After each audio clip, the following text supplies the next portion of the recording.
Hello, everybody, and welcome to Bottom Line with Roni Byron. It is a new year, so Happy New Year. This is the first show in 2022, and we are happy to see you. We have a lot of news to get to you, and we're going to start with the Jackson County School Board's new redistricting map. And Happy New Year, everyone. And for national news, we're going to talk about how the White House highlights efforts to cover winter heating bills. And then we'll switch to sports and talk about the upcoming college football national championship game with the Alabama Crimson Tide against the Georgia Bulldogs. And for entertainment, the first Black actor to win Best Actor Academy Award dies at 94, Sidney Poitier. And then we'll switch to our relationship tea segment. We'll talk about new resolutions or not. Do you have one or do you not have one? So, Byron, let's get to it. Let's go ahead and start with the Jackson County School Board redistricting map. They have a new one. They met this past week and came up with a map that is different from the county commissioners. I'll let our president, Linda Franklin of the Jackson County NAACP, explain what happened. The Jackson County School Board held its special meeting on Wednesday, January the 5th at 3 p.m., where there were two maps presented for consideration. Map 1 was drawn up by Tony Pumphrey. Map 2 was drawn up by Matt Fuqua. Map 1 was voted down by the board. Map 2 was accepted and voted in by 4-1. We all came away with an agreement that this map would be acceptable for all the above. So, Byron, as she stated, there were a couple of maps presented, and they all agreed on one. And I did reach out to Nicholas Warren also, who is the attorney from the ACLU, who has helped the Jackson County School Board as well as the county commissioners. And this is what he had to say the difference was between the two. The map that the school board adopted this week and the map that the county commission passed last month share large overlap and similarities, but there are several key differences, which I'll highlight. Focusing on District 1, in the map that the school board adopted, in the Graceville area, it continues to be divided between Districts 1 and 2, with the north half of Graceville north of Route 2 remaining in District 1, and the south half of Graceville in District 2. There is an area of Graceville south of Route 2 that's currently in District 1 that's mostly moved into District 2 in the school board map. The area of Graceville in the county commission map, in contrast, moves all of the Graceville area over to Browntown Road into District 2. Elsewhere, looking around District 1 in the school board map, the areas around Ellis Church and Ellis and Sills, in between Campbellton and Malone, are in the school board's map in District 5, whereas those areas are in District 1 in the county commission map all the way over to Friendship Church Road, almost to Malone.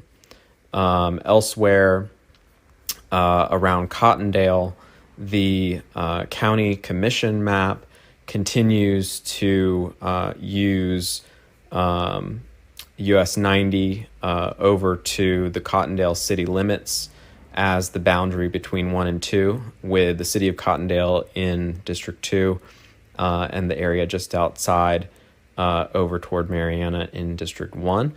But in the map adopted by the school board, the boundary skirts a little bit further outside of the Cottondale city limits, so that the fringe a little bit beyond Cottondale is moved into District 2. Elsewhere, there are parts of Mariana that are most of looking at Mariana, generally in both maps for County Commission and School Board, everything in between the Dothan Cutoff and 90 to the north and South Street to the south, all the way over to McPherson Street, is moved into District 1 in both maps.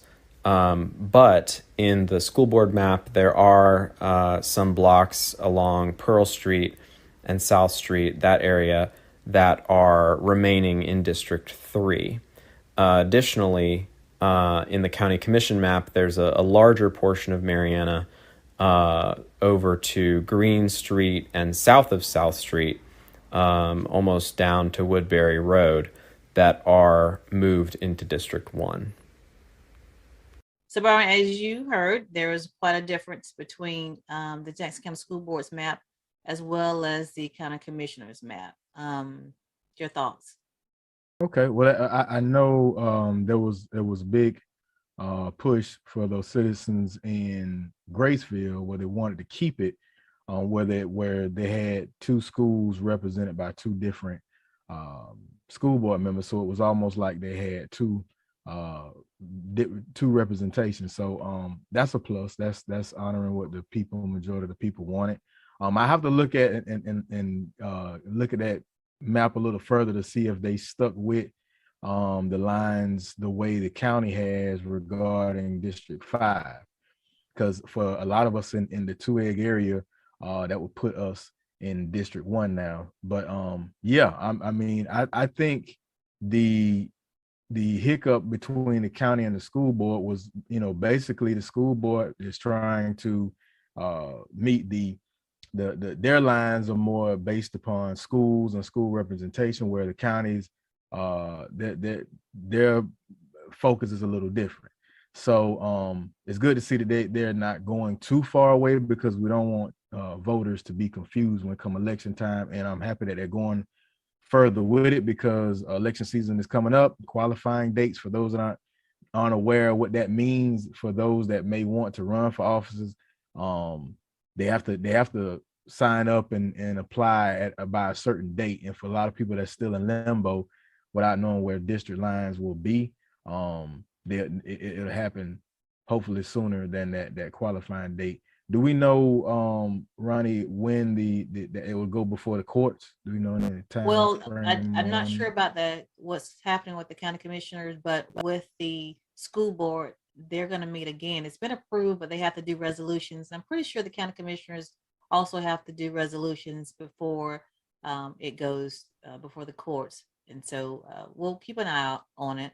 But the map is there, Byron. We'll make sure we place the map on our Facebook page, and I'll have to take a look at it a little closer as well as you.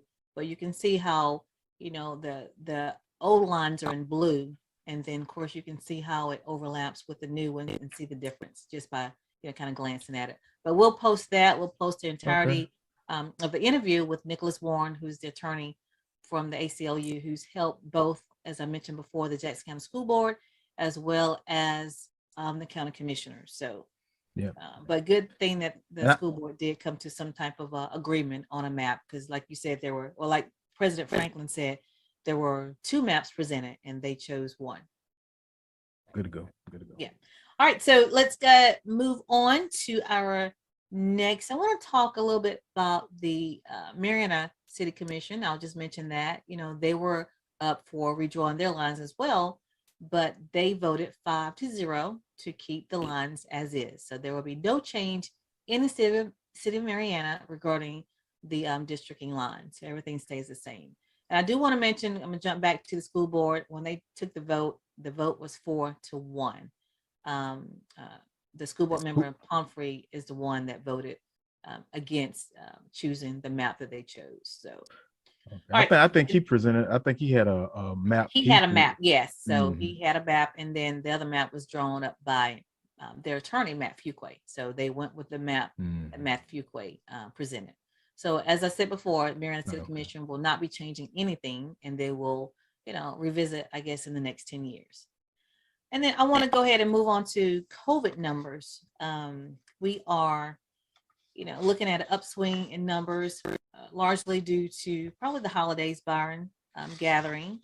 And Jackson County right now is looking at about 300 and I think it's 376 active cases that the health department is monitoring. That's 376 active cases. They currently, as of today, Saturday, the 8th of January, have 2 in the hospital at Jackson Hospital, none of which are on vents. So that is good, Byron. So, you know, you and I have talked about this. We kind of expected this, Byron, that there will be an increase in numbers. And I do want to mention that we do have numbers for, you know, vaccination status for Jackson County, Byron. You know, if you're 5 and over, you're eligible to get, you know, the vaccination. So for that stat, 5 and over, 1 dose, the percentage of people in Jackson County is 52.1% have at least 1 dose. 43.7% have both doses, and then 29.7% have the booster. So that's what we're looking at as far as the numbers. And then I'll mention Washington County, 1 dose, 40.3%, with 1 dose, 2 doses, 33%, and then the booster, 28.2%. And then Calhoun County, 1 dose, 41.4%, 2 doses, 35%, and then the booster, 27.9%, Byron. So that's where we are with that. I was hoping we could have got a little bit higher, but we're not. Yeah. Yeah, that and I'm due to get my booster later on this month. So hopefully you know things will pick up. But yeah, this is get vaccinated and try to the best we can, you know. That's all we can do. That's all we can do. Yeah. I do want to bring to you that the local and state news is brought to you by Brightway Insurance. Brightway Insurance is located at 2867 Caledonia Street in Mariana. You can get property insurance, life insurance, auto insurance, any insurance needs you may have. Give TD and his staff a call at 850-633-3460. That's 850-633-3460. And that is Brightway Insurance. And I'm going to mention the legislative delegation meeting that took place this past week as well. What that is where you have your state representative, which is Brad Drake, and your senator, George Gaynor. They make rounds to each county and they hear the legislative requests from their constituents. And so he was here, or both of them were here this past week on Tuesday, and they heard what was needed. And I'll just kind of, you know, give you some of the things that were asked for. Most notably, our school board asked for $4 million, Byron, to renovate the old Mariana High School. They want to make it kind of like they want to make it like a district office where everything is kind of centrally located there. So they want to renovate the old high school. So they asked for $4 million. They also asked for $1 million to help renovate Riverside Elementary School, because I don't know if you know this, but Hope School is planning to move there at the old Riverside Elementary School. Byron, what do you think about that? Yeah. So that's what's happening there. And then they also asked for $5 million. They want to move the bus barn, all the food service operation closer to Mariana K-8. So they want to have a facility there that will house basically all of those operations near the Mariana K-8. So they asked for quite a bit. What do you think? Yeah, and then Chipola asked for money as well for Yep. Chipola asked for money for the HVAC system. They asked for $8 million for their HVAC system. Of course, the county asked for money, $1.1 million for 2 fire trucks they want to replace. And you know, so this is what you do. This is what happens. You know, Sneed's asked for money, but you know, this is where all the asks are made. To break it down Barney style for people, old devil dogs like myself, anything that you're wanting, these representatives, this is the time and the place to go and present your case, and they'll present it to on the legislative committee. You know, you remember those old schoolhouse rock days where they show you how a bill is made. Pretty much in that same fashion, they address it, bring it up to the various committees. If it passes to go before, to make it as a bill, and it goes through the process, have to make it through the House, has to make it through the Senate, goes through the governor's desk, and if it gets signed and okayed, then a lot of these things go through. Same thing with but the ask. Yeah, but a lot of things, just being in the room a lot of times is the main focus. And I saw another one. I think I forgot the young lady's name, but I think she was asking for like 400K plus for the autism center that's supposed to be at the Endeavor property. Well, yeah, they were asking for money for the to help with that Next Step Academy, which will house the autism students. And that's a whole other story. That seems like the only thing that kind of got a reaction, a more positive reaction. But I'm not to say that any of these other things may not come about, but hey, the key to it is you ask, you be there and you ask, and that's how it gets made. Any other time, it's hard to get up with these representatives, because once they get in the session, they're locked in, and most of them are part of 3 or 4 committees, so they're you won't be able to get in contact with them pretty much until April-May time frame. So and they go on legislation. They go in legislation on January the 11th. And Byron, we're going to have Senator George Gaynor on our show probably towards the end of the month. He's agreed to do it. And and we'll be able to ask him, exactly run us through how this all happens. But I do know it's not just going before them when they come to your county. You also submit, paperwork outlining your projects. You have to, give the amount, you have to give the details of what it entails, and then you submit your paperwork, the form, to the Senate as well as to the House. So, it's not just going before them, but it is good if you're present, when they come to your county, you put a face with your paper. And so that's what this is all about. And you say, hey, we're submitting this form. These are the projects that we have, and we would like for you to take a look at them and hopefully, float money our way to get these projects funded. Yeah. So that's good news. Yeah. So that's good. So, but I want to make sure people understand that. And like I said, we'll have Senator George Gaynor on the show, and we'll basically let him talk to us about what he thinks is going to be funded here in Jackson County. Okay. All right. Well, again, I want to mention that local and state news is brought to you by Brightway Insurance. Brightway Insurance is located in Mariana. You can call them at 850-633-3460 and ask for TD Horn and his staff and get all of your insurance needs taken care of. Okay. All right. What we have for national news, Byron? So for national news, before I begin, People's Funeral Home, because they care and they're there when you need them.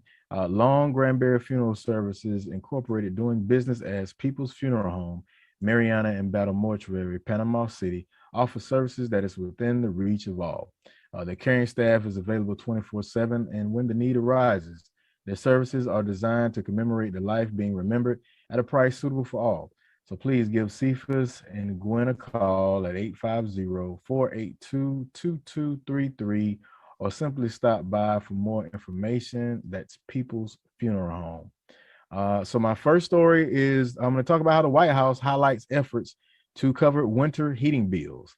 Now, I know us Florida residents, it's mainly for those real cold areas, but not so much for Florida residents. So the Biden administration is distributing an additional $4.5 billion in funds to help low-income Americans cover heating costs during a second pandemic winter, with cold weather states receiving the largest share, according to state-by-state breakdown released this past Friday. So the funding boost, part of last year's $1.9 trillion American Rescue Plan coronavirus relief package, more than doubled the normal funding level of low-income home energy assistance programs. So these funds, they represent a large appropriation in a single year since the program was established in 1981. So it's a lot of money. States like Minnesota will receive nearly $274 billion in home energy assistance.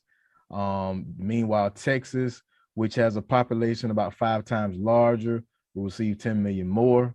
New York State, with a population less than 20 million people, compared to Texas, received 29 million. Edgewater received under 876 million. So President Biden announced these commitments from 7 major utility companies across the country to guarantee no shutoffs for customers seeking assistance, and to identify and notify recipients eligible for government aid. That's So really good. Florida, yeah. So that's a good thing that they're trying to do. Although the pushback from Republican lawmakers is that the overall relief package, which was signed into law by President Biden back in March, has caused higher levels of inflation by pumping too much money into the economy. So that's how the other side looks at it, and it was something that was going to happen, because basically when we started talking about inflation, is basically printing more money. When you print more money, it devalues the dollar. But what else can you do? And what do you do? Yeah. Once in 100-year pandemic. Right. So needless to say, this is coming. So that's good news. What you think about that? Yeah, I think that's great, especially in those areas where it's freezing cold and people are really struggling financially. Yeah, you don't want that same deal to happen in Texas like it did. It was last year when the power went out and and pipes was busting all over the state, and yeah, that was a big mess. A disaster. That's what it was. Yeah. So that is good news for, like I said, those areas that are in severely cold temperatures and need the finances. Yeah. So the caveat on your story about COVID, the CDC drops breaking news about COVID vaccinated people and serious illness vulnerabilities. So CDC drops news about vaccinated people. Officials reveal that every vaccinated participant who endured serious COVID-19 outcomes as part of a new study of more than 1 million people had at least one risk factor that left them vulnerable. The CDC research has been published this week, and it's provided further evidence that COVID-19 vaccines protect people who are getting them. Just 189 people experienced various outcomes as a result. So just 189 people experienced these outcomes out of more than 1.2 million who get their primary vaccination series between December 2020 and October 2021. So the risk factors include being aged 65 and older, being immunocompromised, or having underlying conditions involving pulmonary disease, liver disease, chronic kidney disease, neurologic disease, diabetes, or cardiac disease. So that's kind of stuff that we kind of already knew, but in more of the breaking news, controversial issues that you might have been seeing all over news lately, even the interviews with Joe Rogan about the medicines and different things that they're taking, that not much is happening with those, trials that people were trying early on, but for sure, those are the top, factors that are affecting people that have the COVID-19 vaccines, and out of that 1.2 million, you have a small percentage that seems like almost 10%, well less than 10%, 189 people experiencing outcomes, but they have underlying conditions. So it's despite what naysayers are saying, it's still good. It was more beneficial. Yeah. Yes. Well, that's what I was saying. So the bottom line is they were saying it's more beneficial for you to have the vaccine than not. Yes. Especially if you have some type of underlying condition, right? Yes. Right. Okay. So that's the bottom line. So trust the medical experts. It's no controversy there. So, and my next story may be a little shocking or scary to some people, and it may be good news for others. Walmart is vastly expanding its straight to your fridge service as grocery delivery war with Amazon, Instacart, and DoorDash heats up. So hear me out. Walmart is setting up a grocery delivery service where they actually come into your home and put your groceries in your refrigerator. right? I So don't know about that, Byron. yeah. I don't know about that. I'm skeptical on that one too. But hey, Yeah. Walmart is gonna go hard. So the thing is that they're gonna provide the what are the Walmart employees with body cams, so that and it'll be an app that you download, and so you'll see them actually coming to your home and deliver. Now, me personally, I think that would be a good idea for those that may be like myself, like my family. Will travel and we don't always stay in hotels. We'll rent houses. So in that aspect, if we pay for that service, so groceries and stuff like that to get put into the home before we get there while we're on the road, that would be something cool, because you wouldn't steal Okay, anything. I see that, but I You can see see, that, but but not outside when of just you're home and you're. I mean, just leave it at the door. I mean, I'm cool with that. Just leave the grocery at the door. You don't necessarily have to. But on the flip side, for those, individuals with health issues now and elderly people, that will be beneficial for them. Yeah, I can see that. So- But you still have to have Walmart got to have some type of liability, because you can't. I'm Oh, sure yeah, they they can't hire anybody to do that. yeah, they're leaving themselves wide open for vicarious liability all day.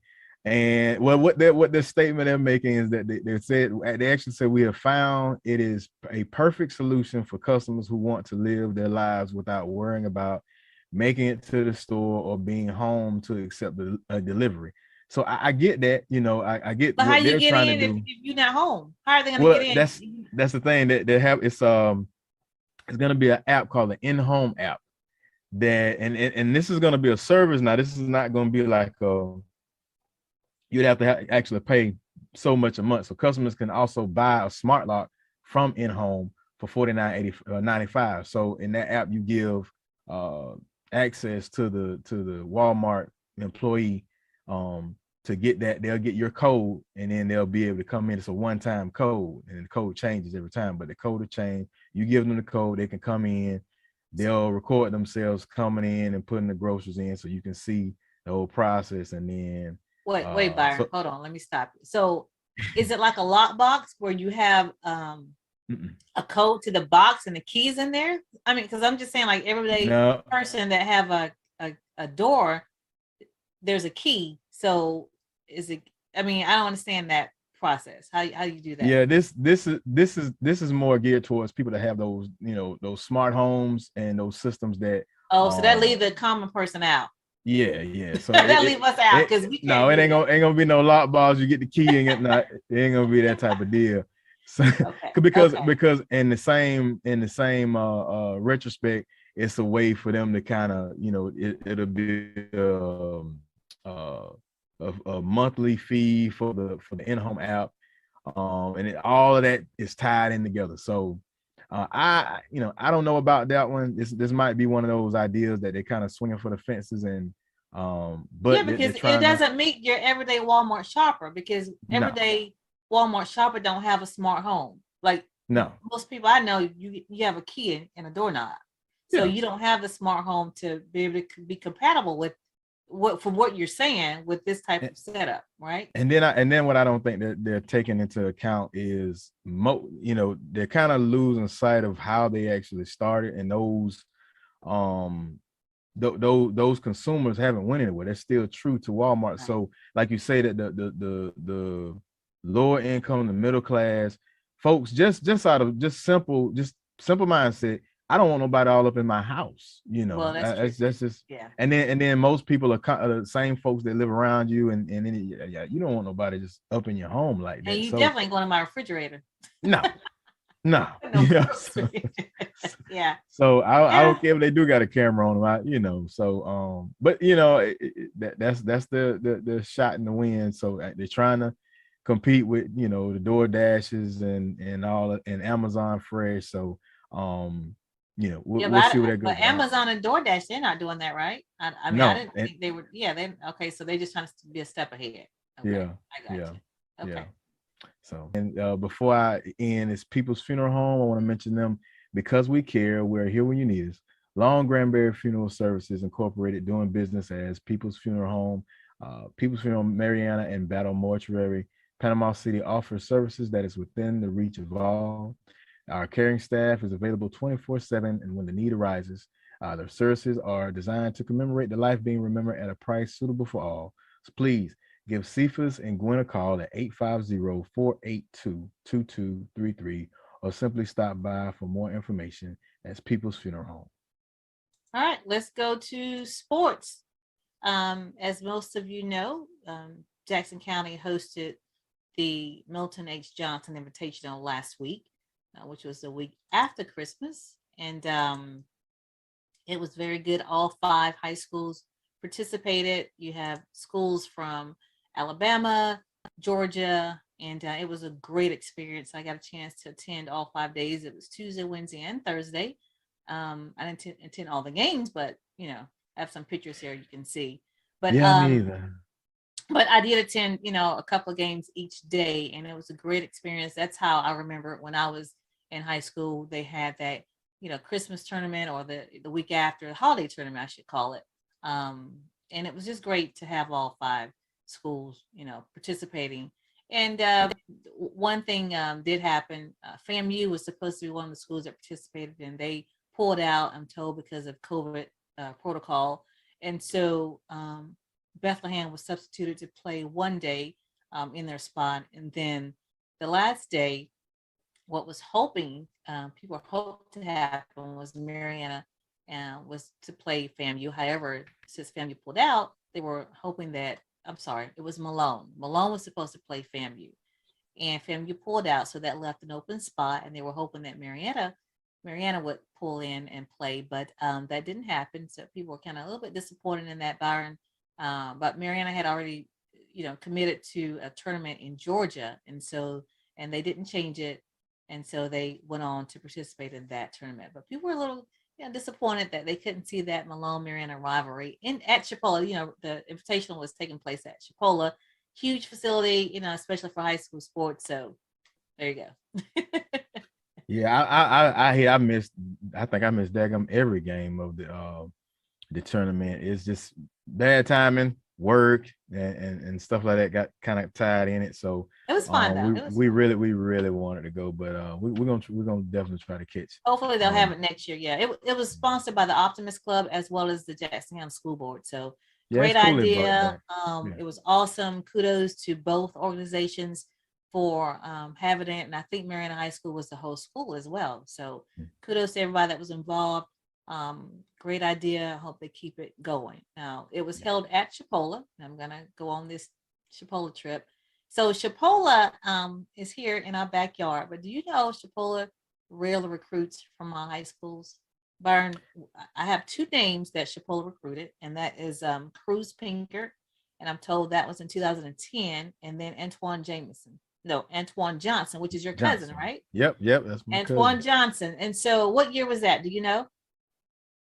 Ooh, no, don't put me on the spot. Okay, I'd have to look. He's out of Malone. That's been a while, because yeah, he's out of Malone. Malone High School. That's the thing. It seems like, and I don't want to seem like a negative Nancy, but when it comes to Chipola, it's kind of, even though they're located in Mariana, Jackson County, they kind of they kind of stood on their own a little bit, because it's far few in between where local real high talented local athletes don't get picked at Chipola. But is that right? I mean, I shouldn't say right or wrong, but is that good? I don't think that's good, and I don't think that's good. As well as a lot of our schools, like for instance, Mariana Malone, very big game. It's always a big turnout. But it doesn't, like at Malone, it can't even hold up. I would hope that those Mariana Malone games sometime at Chipola would hold a lot more people, and it helps the local schools. Even pro team, I would like to see more. I would like to see more a lot recruiting. A lot more recruiting, and a lot of more community engagement with those players, and within the local community. Come out to these schools and talk to these kids, and a lot more recruiting with we're not asking you to just give a local player a shot, but hey, we've got some top prospects even now. We got some. The kid from Mariana, I think he's the point guard. I don't know his name, but he's really good. I watched him, play during the tournament, and I think he deserves a shot.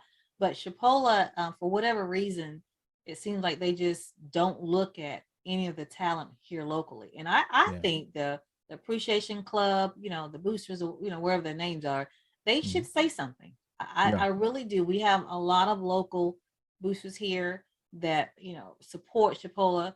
And I think they should say something. And it's not even just limited to the boys. The girls Yeah. don't recruit here either. Softball, baseball, Now I will say basketball. softball and baseball, they do better. They Yeah, do. they do. Yeah. Because Yeah, I know they just recruited one of the young ladies from Mariana High School. Chipola softball team did. Mm. So Chipola softball and baseball, they do.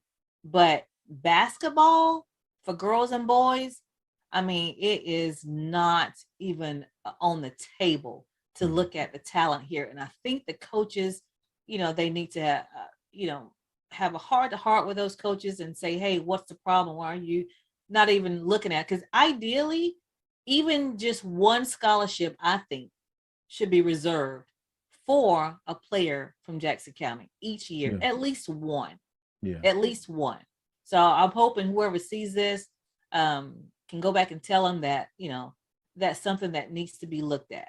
Yeah. Because like right I said, now, I mean, it's crazy. I'm not saying 2010. How many years ago was that?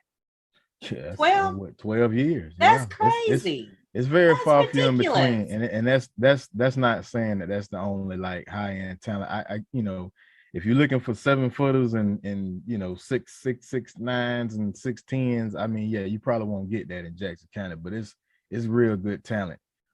It is some talent. But like I said, the kid from Mariana, that's the point guard. Yeah, Know Heather his name, type Johnson. it in the chat box so I can know his name. But I forgot. I know his name, but I forgot it. But that kid needs a look from Chipola. Yeah. He doesn't, I mean, it doesn't make sense that these guys have to go to Way other off. junior colleges. We have one right here in the county. That's ridiculous. I dare say beyond sports. I don't know what the data is, whether with their drama and with other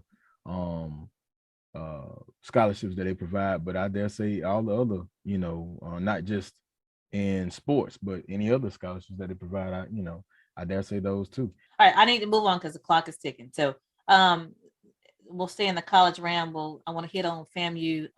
Marquise Bell, he's been invited to the NFL Columbine. We talked about him earlier, last year, I should say. And so the Columbine is March the 1st to the 7th, and he has been invited. So kudos for Marquise Bell, which is a FAMU football player.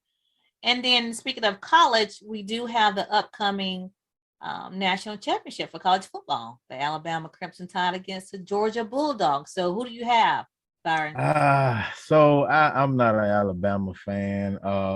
If I put it this, I want Georgia to win, but if I had to put money on, if I had to bet, I would bet on Alabama because they just seem to always especially with Georgia. Georgia just always they get to that point and then I don't know what happens to them. So if I had to put money on it, I'd go with Alabama, but I want to see Georgia win. Yeah. All right. Well, I want Georgia to win too, and I have a couple of reasons. I think Georgia is coming off of a great win over Michigan in that Orange Bowl. They held their offense to 300, I think 20 something yards. They had 4 sacks and 3 takeaways. So yeah, both. I mean, SEC teams, you gotta, very rare where you'll see teams out of those other conferences just come in and beat.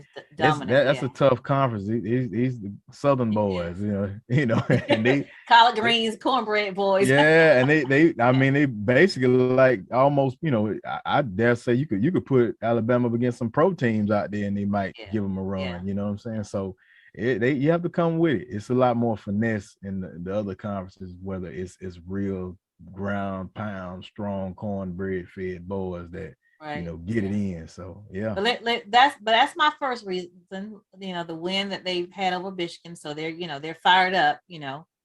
Especially their defense. Like I said, they had only allowed 320 some yards. They had those 4 sacks and they had the 3 takeaways. But my next reason is because you have the mentor against the student. The mentor Nick Saban against Kirby Smart. He was the student. He was with Alabama for like 9 years. So I think Kirby Smart, is hungry. I think the team is hungry because, of course, Georgia lost in the SEC championship to Alabama. They did lose. However, they're hungry because they lost. They're hungry because they have not won a national championship since 1980. So all three combined, Kirby is like 0-4 against Nick Saban. Like I said, they lost in the SEC championship, and they have not won a national championship since 1980. All that combined, they're hungry. So that's the other reason. I think they're like, okay, let's get it together. Let's pull this off. So he may pull another Jimbo. Jimbo was the only one. So that game is scheduled for Monday, which is the 11th. No, Monday is the 10th. We're the 10th at 7 p.m. Central Standard Time. That game is in Indianapolis. And is that going to be aired on CBS? I think is it CBS game? I have to look it up. I think so. I think they got all. But be sure, it's a big deal. College football national championship is a big deal. So again, you have the Alabama Crimson Tide against the Georgia Bulldogs. I'm taking Georgia, the underdog, and Byron is taking them too. Although I think he's taking them more so because he just don't want Alabama to win. Yeah. All right. One quick thing. Antonio Brown, real quick. I got 40 seconds. Antonio Brown, the bit, walk off the field, tucking my shirt off. He's mad, upset. People took different sides, saying he should not have done what he did. Antonio Brown is from the Tampa Bay. The story is his coach told him to get the F out of here, and Antonio did just that with a lot of pomp and circumstance, Byron. That's what happened. You have to know your kids. Yeah, what I'm gonna say is, I've had a history where I blew up and go off on people, and my rebuttal will always be, well, I bet you they won't do that again. But at the same time, you gotta have some discipline about things. And Antonio Brown, he's person that's made the money, had the success he's had. There's ego involved. He's at that point of his career where he's not Byron, top, he has issues. Top dog no more. We already know he's had mental issues now. But he ain't that mental. I'm not saying he's a mental case. I'm just saying he's had some mental issues. We all know that. So my point is, you got to know how to talk to your players. You got to know, just like you have to know how to talk to your kids. You don't talk to all of them the same. I think Nick Saban is the one that said, he's fair to everybody, but everybody's not equal. And that translates to he has to know how to treat each player. Basically, you reach them where they are. So you can tell another player, get the explicit out of here, you're done. And they just know you go sit in the locker room. But you can't say you're done, get the explicit out of here to Antonio Brown and think he's going to go to the locker room. No, he's leaving the field. He's leaving the game because you told him to leave. Well, yeah, so I don't understand why people don't get that part. I get that, but he's a grown man. We're not talking about us. I understand that, Byron. I get he's a grown man. You still know where this guy is. You still know where he is mentally. Nobody has done in sports history. Well, see, that was another one. They might have done that to provoke him, to get him to act out in a way that's, right. And he got to be smarter than that. But Byron, why would you even your team? At this point, I think they were losing. Antonio Brown is one of your top players. Why would you put yourself in that situation to even, if you're saying provoke him or antagonize him or whatever the case may be? Why would you do that? I don't know. I'm trying to give him the benefit of the doubt. Nobody has come out and said anything. Well, now Tom Brady, he didn't come out saying anything negative, but at the same time, when I look at it, he wanted him on the team. Nobody didn't want. He wanted him on the team. Right. He vouched for him, and then he turned around. So I don't know, and we don't really know the full story. I don't know if he was ticked off because he wasn't getting touches, and then he throw out by the ankle, because if his ankle was hurting like that, I wouldn't have been out playing in the first place. I wouldn't be, so I wouldn't have suited up, but he skipped across mighty fine across that field with a bad ankle. Yeah, but skipping and taking hits are two different things. You can skip and jump down, but taking hits, that's a different thing. And cutting and pivoting, that's two different things. Yeah, and knowing that and playing football, I know, when everybody plays injured, but when you start not getting, when things ain't going your way, then you start thinking about that injury.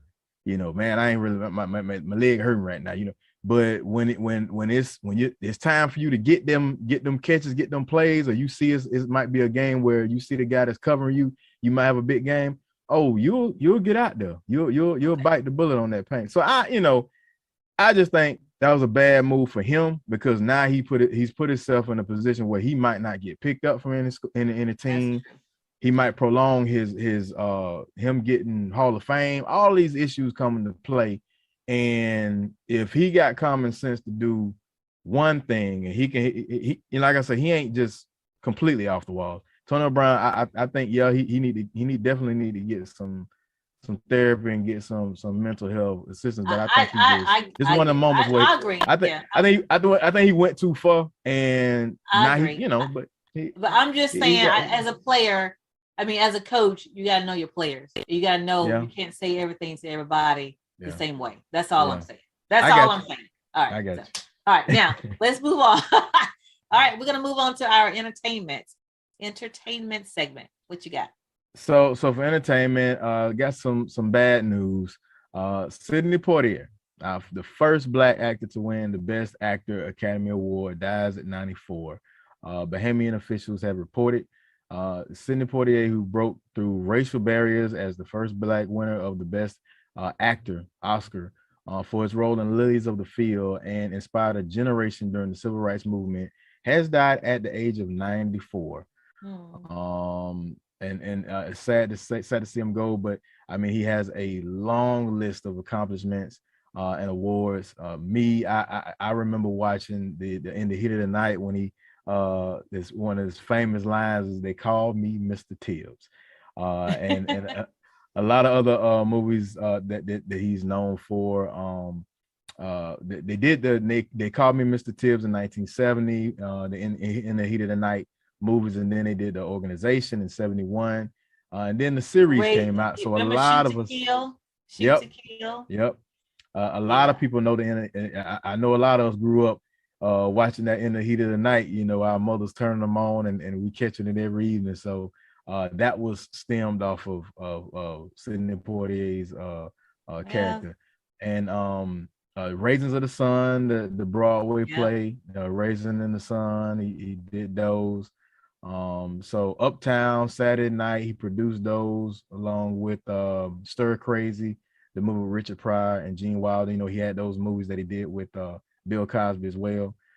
So yeah, he has a long getting awards, everything from the the Presidential Medal of Freedom.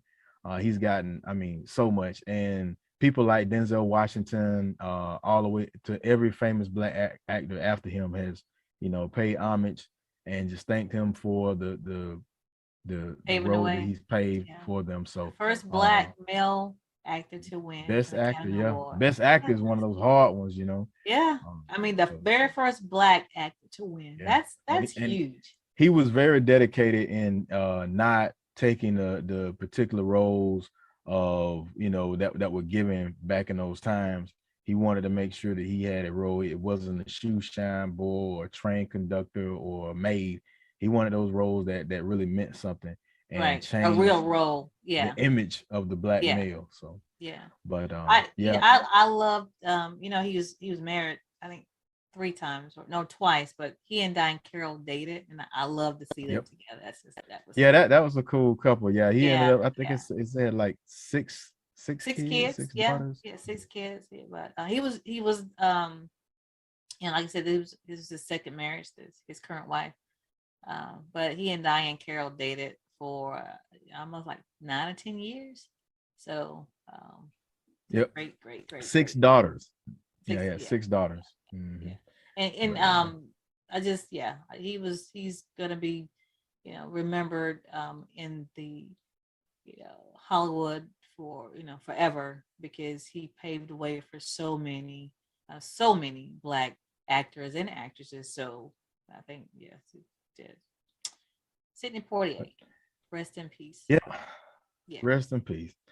So, and my next story, I really like to talk much about the whole Kardashian family, but Kim Kardashian is just come back from the Bahamas with her on a trip with the Saturday Night Live famous actor, what is his name? Pete Davidson. So these images showing them just getting back from their trip, wrapping up their brief and first vacation as a couple together. So despite what Kanye says, they got they're a couple. The pair touched down in LA Wednesday after a quick pit stop in Miami. And the on a private jet helping, you can see Pete helping Kim into a waiting Mercedes-Benz. Interestingly, Pete didn't head home back to NYC after the vacation. He headed west with Kim instead. So she's moved on.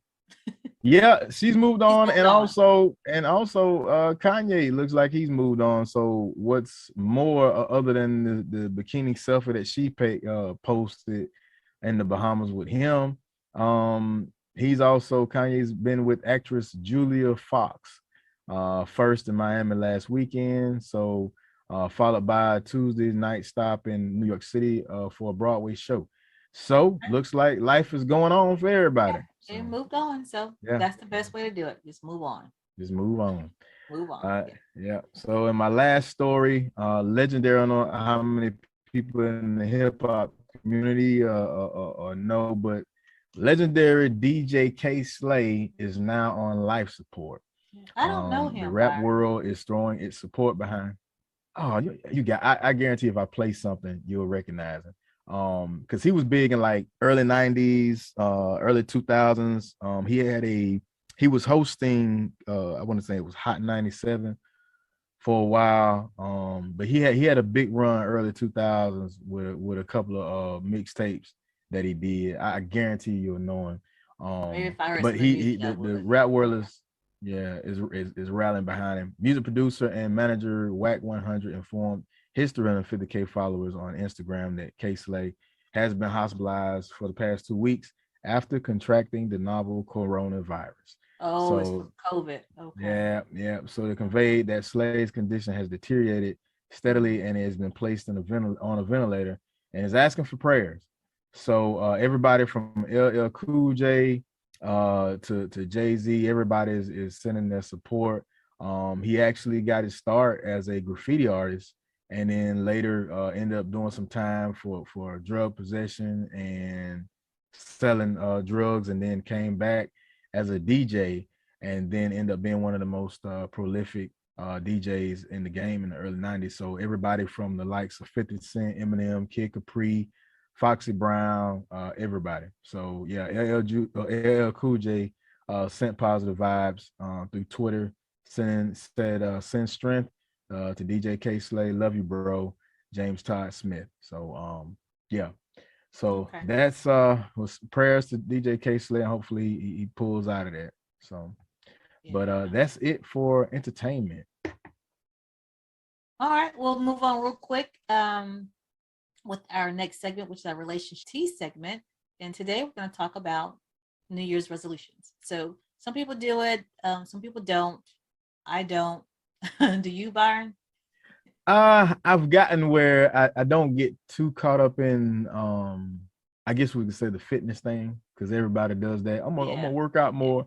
Yeah. So but me and my wife, we did say, hey, as far as lifestyle changes, we're trying to change from the traditional buying gifts, and spending more time traveling and making memories with our family. So that's our big one. We're like, man, we're gonna try to make more memories and not get so caught up in material things, because as parents, we want for our kids what we didn't have, but at the same time, we'll find ourselves kind of spoiling them, and then you wonder why they're so bad with money, or just think everything just ungrateful. Yeah, and then a lot of times with kids, after a couple hours after they got it, they don't even care about it anymore. Yeah, it's over in the corner.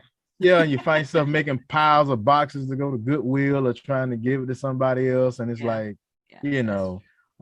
so yeah, that's our biggest thing. So you guys didn't make New Year's resolutions, you just kind of made a lifestyle change. Lifestyle change. That's good. Yeah. My family, we just we didn't make New Year's resolutions, but we just kind of told things that we would like to accomplish in the upcoming year, and or changes we would like to make, within ourselves. And we just shared those among amongst each other. And so it wasn't New Year's resolutions, just kind of like, what can we do better to be better as individuals, and collectively, you know, what can we do better as a family? So that's what we did. So it wasn't a New Year's resolution, just kind of reflection, and evaluation, self-evaluation, just kind of see how can we be better, be better for each other and be better for ourselves. So I think that's how we do it. But some people do, you know, like New Year's resolutions. I think it's kind of like a thing kind of fading away, though. People are kind of getting away from that. It seems like I didn't see a whole lot of, you know, sometimes you can see stuff on social media. I didn't see a whole lot of, you know, Posting, New Year's resolutions. Did you? I didn't see. Not really. I seen a lot of, you know, happy to make it, you know, to 2022 because it's been so crazy. Grateful. But not so much of the resolutions. I think everybody resolutions just happy to be here and like alive, you say, huh? and just really, you know, just making it. But I'm like you know, I guess you could say instead of resolutions, you know, reflections. Because I said I was gonna start doing that when it came to my birthday, because you know, it seemed like 10 years went by so fast. You get so caught up in career, you get so caught up in your goals. And the next thing you know, you're like, well, what happened to the last 5 years? Because I slip up sometimes. People ask me how old I am, and I'm like, oh, hold on now. You know what I'm saying? So it's like, just take the time to reflect on what happened that year. What accomplishments you made. What did you learn from yourself and from things about yourself, and how could you make it better? Because we all have our moments, and you know, like I said, people follow me around 24/7 with a camera, you could paint me a lot of different ways. So so I want to make sure that camera, you know, in my mind is a lot better and a lot clearer. So self-reflection. All right, self-reflection. That's what, and we encourage you to do the same. Self-reflect, self-evaluate, and just, you know, jot down what can you do better to make yourself better. Because when you make yourself better, you make those around you better. So, and we're not all perfect. Nobody's perfect. We're not gonna all get it right, but we can all strive and try. So that could be a catchphrase for this year. Strive and try. That's what we're gonna do. Yeah.